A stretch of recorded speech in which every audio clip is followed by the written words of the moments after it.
আপোনালোকক সেৱা জনাইছো আৰু মোৰ ইউটিউব চেনেলটিলে আপোনালোক সকলোকে স্বাগতম জনাইছো।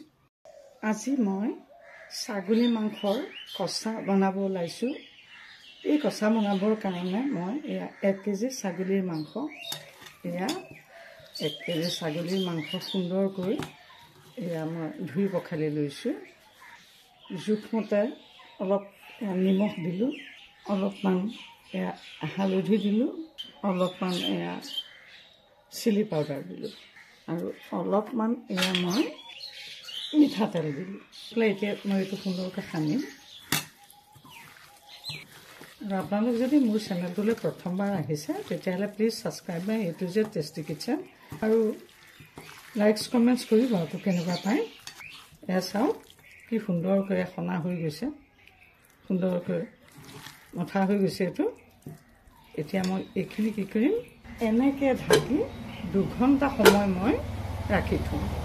এতিয়া মেৰিনেট কৰি থোৱা মাংসখিনিতে মই আদা, নহৰু আৰু কেঁচা জলকীয়া পিছা পেষ্টটো দি দিলোঁ। পেষ্ট এটা বনাই লৈছিলোঁ। ধনিয়া গুড়ি দিলোঁ আৰু অকণমান জিৰা গুড়ি বা জিৰা পাউডাৰ দি দিলোঁ। দি পেলাই এইটো খুব সুন্দৰকৈ আকৌ এবাৰ সানিম। এয়া দেখিছেনে, নিজে নিজে পানী ওলাই গৈছে। 2 ঘণ্টাৰ পিছতে ধুনীয়াকৈ পানী ওলাইছে। আপোনালোকে সময় সুবিধা অনুসৰি আধা ঘণ্টাৰ পৰা আপোনালোকে 4-5 ঘণ্টালৈকে এনেকৈ ৰাখি থ'ব পাৰে মেৰিনেট কৰি পেলাই। তেতিয়া মাংসৰ গোটেই মছলাটো ভালকৈ ভিতৰলৈকে সোমাই যায়। ইতিমধ্যে এইখিনি মই সুন্দৰকৈ সনা হৈ গৈছে আৰু মই এনেকৈ আৰু 10 মিনিটমান সময় এনেকৈ ৰাখি থৈ দিম। এতিয়া গেছটো জ্বলালোঁ আৰু ইয়াতে টাৱা এখন পাতি দিলোঁ। তাতে মই ডালচেনি টুকুৰা দিলোঁ, তাতে লং কেইটুকুৰামান দিছোঁ, তাতে ইলাচি 4টা পেলাই দিছোঁ,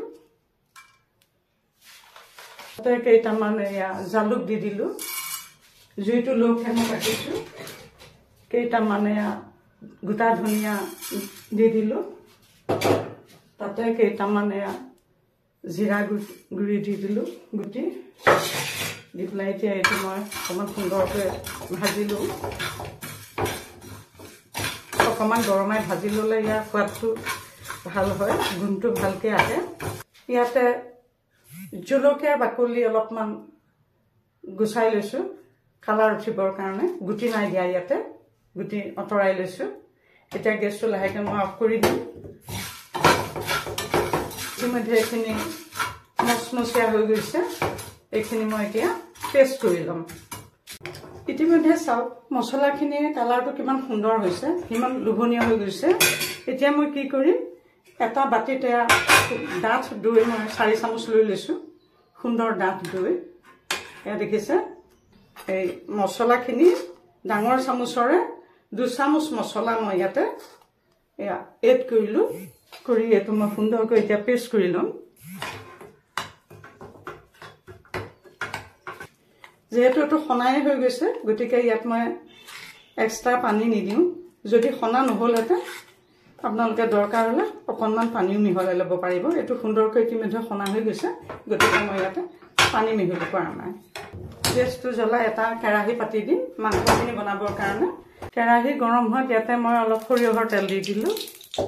ইয়াতে এটা তেজপাত দি দিলোঁ, অলপ ডাঙৰ চাইজৰ গছৰ তেজপাত এটা লৈ আহিছোঁ, ডাঙৰ চাইজ শুকাই থৈছিলোঁ। এটা তেজপাত দি দিলোঁ। দি ইয়াতে মই মিহি মিহিকৈ কাটি লোৱা পিঁয়াজখিনি মই ইয়াতে ঢালি দিম আৰু সুন্দৰকৈ ভাজিম। পিঁয়াজখিনি এতিয়া সুন্দৰকৈ মই ভাজিম।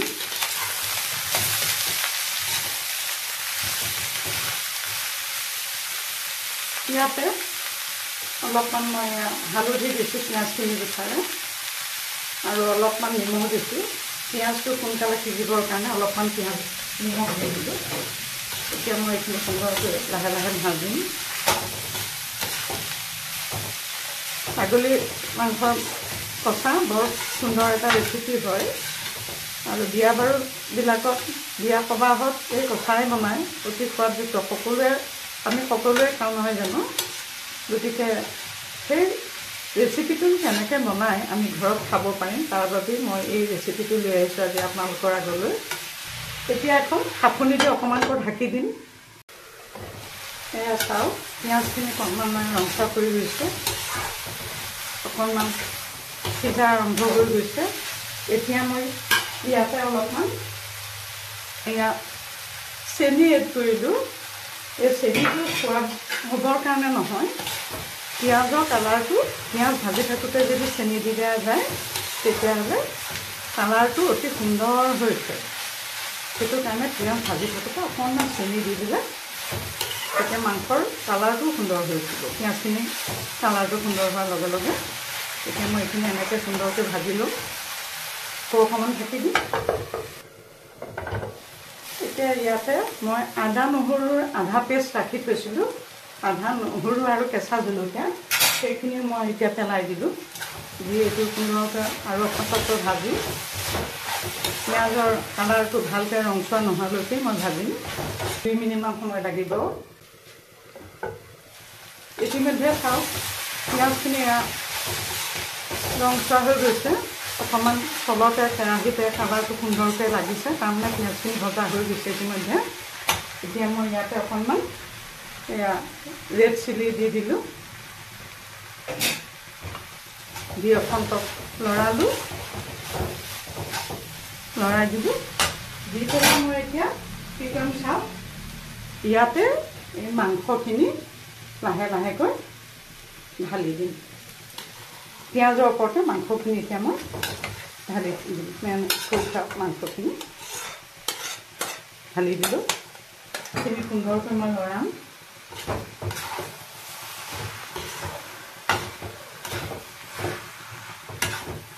এনেকৈ 10 মিনিটমান সময় এবাৰ উদঙাম, এবাৰ ঢাকিম। এনেকৈ 10 মিনিটমান সময় মই ভালকৈ মাংসখিনি ভাজি দিম। এটা দিশ মন কৰিব, ইয়াত মই কোনো ধৰণৰ পানী দিয়া নাই এতিয়ালৈকে, কেৱল মাংসৰ পানীতে ইয়াক সিজিবলৈ দিছোঁ। ইয়াত কোনো ধৰণৰ পানী এড কৰা নাই, কিন্তু ইয়াৰ পৰা পানী নিজে বাহিৰ হৈছে। এনেকৈ লৰাই থাকিব লাগিব মাজে মাজে, যাতে তলত মাংসটো বহি নাযায়, তলত যাতে লাগি নাযায়। সেইকাৰণে এইটো লৰাই থাকিব লাগিব। পুনৰ ঢাকি দিলোঁ। মাংসৰ পানীটো ইতিমধ্যে শেষ হৈছে, পানীটো ওলাই গ'ল। এতিয়া মই মাংসখিনি, যিহেতু খাহীৰ মাংস বা ছাগলীৰ মাংস সিজোতে সময় লাগে আৰু পিঁয়াজটো ভালকৈ সিজিব লাগিব, গতিকে মই ইয়াতে অকণমান এতিয়া এয়া চাওক গৰম পানী অকণমান দিম। এবাৰতে সৰহকৈ নিদিম, এবাৰতে সৰহকৈ দিলে মাংসটো আৰু পিঁয়াজটো সোনকালে নিসিজিব। সেইকাৰণে পানী অলপ অলপকৈ দি এনেকৈ মই কমেও 3-4 বাৰ পানীটো খহাই এনেকৈ বনাম। এইটো মাংস বনাওঁতে সময় লাগে, সেইকাৰণে খাবলৈও বহুত সোৱাদ হয়। এইটো চাওক, আকৌ সিজিবলৈ দিম। ইতিমধ্যে পানীটো পুনৰ শুকাইছে। ইয়াতে মই আৰু অকণমান পানী দিম সিজিবৰ কাৰণে। কিন্তু এইখিনিতে মই আপোনালোকক এটা টিপছ দি থওঁ, যিসকলে ধৰক ছাগলী মাংসটো ভালকৈ সিজিলেহে ভাল পায়, সেইসকলে এইখিনি সময়তে কুকাৰত নি 2টা চিটি বা 3টা চিটি মাৰি ল'ব পাৰে। কিন্তু মই মাংসৰ কচাত মাংসটো অকণমান টান হৈ থাকিলেহে ভাল পাওঁ, সেইকাৰণে মই এয়া কেৰাহীতেই বনাইছোঁ, মই কুকাৰত নিদিওঁ। আপোনালোকে মন কৰিলে দিব পাৰে। ইয়াতে মই আৰু অকণমান পানী দিলোঁ।